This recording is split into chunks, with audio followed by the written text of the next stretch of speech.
Hey everybody, welcome back to Chamberlain Family Farms, and welcome if you're joining us for the first time. So just a little update on what we have going on around the farms today. We are utilizing some space that we had a couple of fire pits in the last couple of years, so we had some ground that was bare. So we went ahead and tilled that up, and we are planting some things in those areas. So in this little area here, I planted rhubarb that I grew from seed in the greenhouse, and it's looking really good. And Philip is going to plant my cucumbers over there that I have grown from seed in the greenhouse. So they're getting pretty big. It's time to put them in the ground. And so that's what he's doing. He's making a trellis out of some old panels that we had. And he just, we don't have any fence posts left, so he put some stakes in the ground that he's gonna secure it to. And I wanted to show you guys our potato garden. We haven't showed you this yet. We have 3 rows of potatoes, and I have gold potatoes and red potatoes. And we have hilled them several times to cover up the roots and the stems so they'll grow and bush up. They're looking pretty good. I am happy with them. So with these potatoes that we planted in the ground, these are actually potatoes from the grocery store. We just planted the whole potatoes once they grew some eyes into the ground. Pretty easy peasy. Don't record me. What are you doing, hun? I told you that was pretty thick.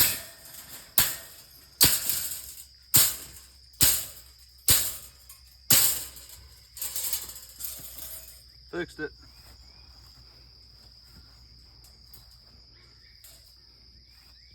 Okay.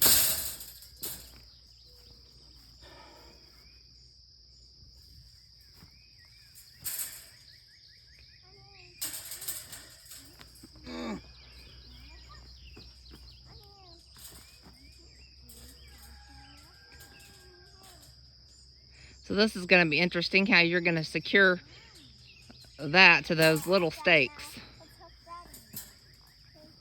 I didn't say it's perfect. That is lovely. Yeah. Guys, get back. All right, get back.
There you go.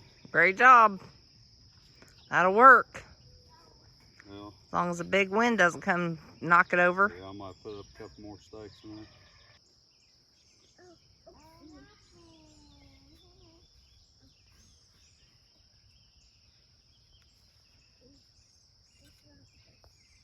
So I'm just going to go ahead and put 1 plant at each 4 of the corners.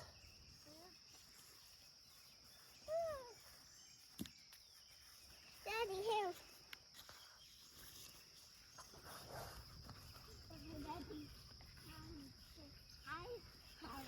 And you do want to hill cucumber some too.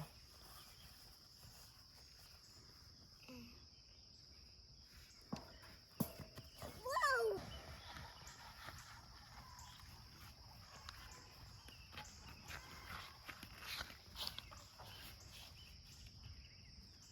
Just gently separate them here.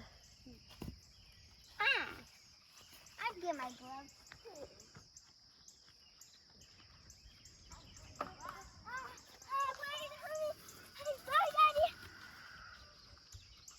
What kind of cucumbers are these? I'm not sure what the variety is. I don't have my packet with me. And I didn't write it on the tag.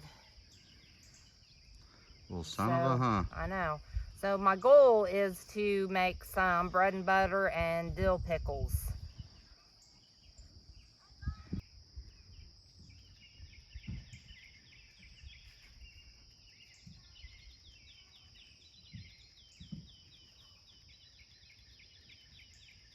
All right, so we have our 4 in there, so we'll see how they do. I'm gonna give them some water.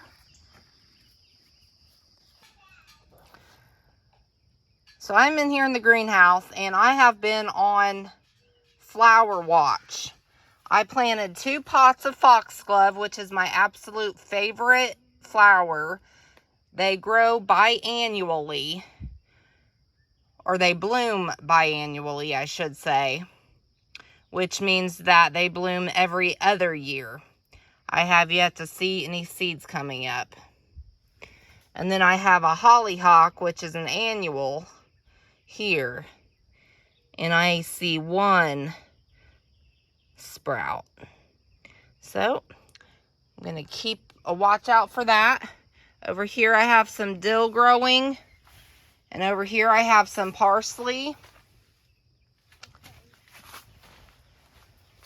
And then over here, excuse the mess, I have some carrots. Now carrots, when they first come up, they look like grass. And you can see kind of right there, there's a leaf. So when I have some planted down in a raised bed at the Kim and Phil's. And so whenever I weed it, I have to be really careful because they don't look like this yet. And I'm going to find a place to transplant these soon.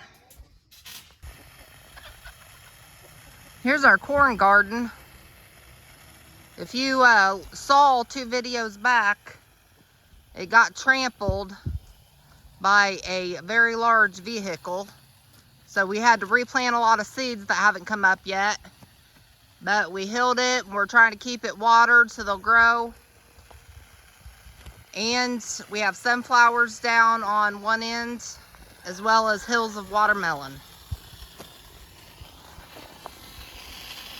And we did have some random sunflowers here and there throughout the garden, so I did transplant some from other areas over here. It doesn't look like we have any seedlings coming up of the watermelon yet, but we did just plant this within the past week, so it might take about another week or so. I'll show you guys inside our market.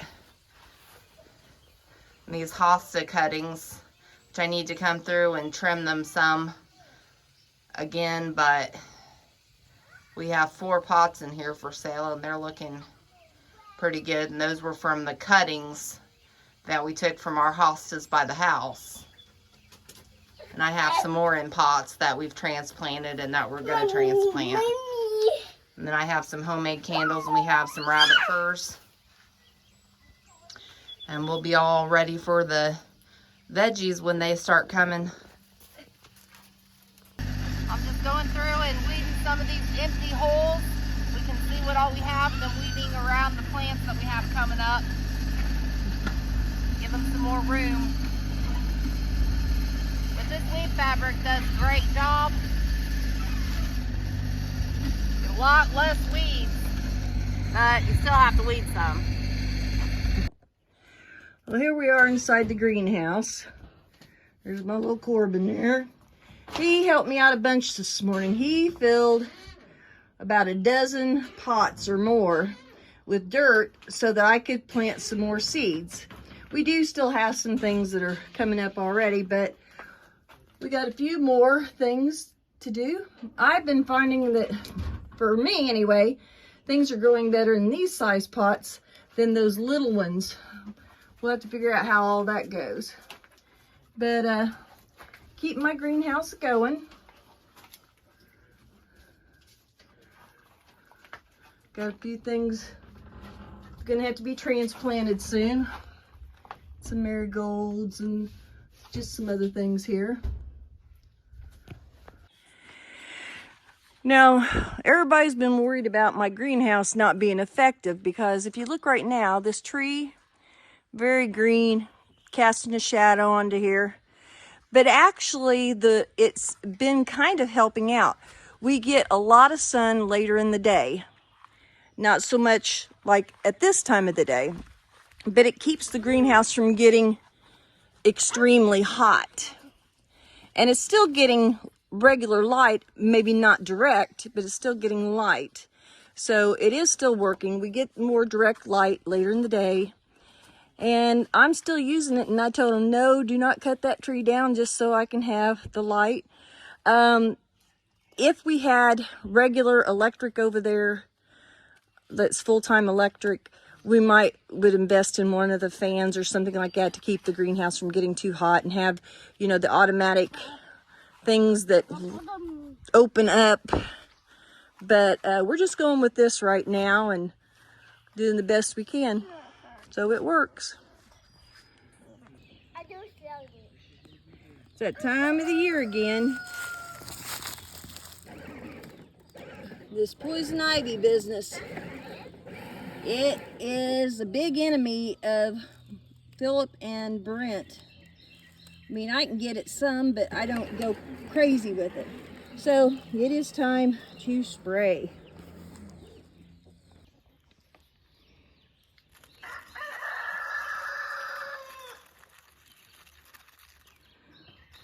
This is about the only chemical we really let on the farm, and that's because we have to get rid of some of the poison ivy. It's just too dangerous for our boys. Sorry, our chickens are having a crow off right now. The one will crow, and usually then the other one crows. And he's not going to do it now because he knows I'm watching. Anyway, going back to it. There he goes as I turn. We're going to do that to try to get rid of some of the poison ivy because, I mean, their skin can break out and, I mean, actually start oozing. The skin breaks open. So I just went through here. I cut all these little branches off again, the lower ones. And what we're going to do now, I don't know if you can see them right here, but these are actually going to make tomatoes. These are like flowers that are getting ready to bud. So we're going to actually cut them off because we do not want them to start making tomatoes right now. We want all the energy in this plant to keep shooting up, because if you do that, if you go ahead and you let them start producing tomatoes now, what's going to happen is it's going to slow down the growth of the plant, and ultimately you're going to actually get less tomatoes throughout the year. So once this tomato starts getting up about here, then it can actually grow tomatoes. We'll allow it once it gets about the middle of this fence. But we don't want any extra energy leaving. Something else we want to get rid of is these suckers. So you usually find suckers right at the V of a plant, and every sucker actually turns into a separate plant, which will actually take more energy away, and you do not want that. So you just want you a few to start. We'll just clip that off there, and there's another one there, but you guys can actually use your fingers this small and actually just pick them off there, squeeze them off. All you're doing is just trying to You want all the energy just for the plant to grow right now. You don't want it bushing out or anything like that. You just want it to go up at this stage. All right, so these are some of the tomato cuttings that we took last week that we clipped off as he was just showing you there, and we potted these. And you can see that most of them are doing pretty good, and then some of them are wilting. So they're not all gonna make it, but I mean, for the most part, they're gonna be okay, and then we'll be able to either sell these or transplant them.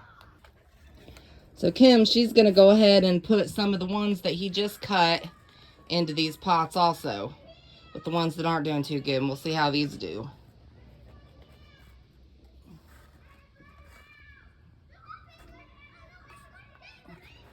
I'll give them a little extra water. They'll do fine. All right. We hope you enjoyed watching Chamberlain Family Farms. You can contact us at chamberlainff@gmail.com. You can also check us out on Facebook, Chamberlain Family Farms. We hope you enjoyed. Please like and subscribe.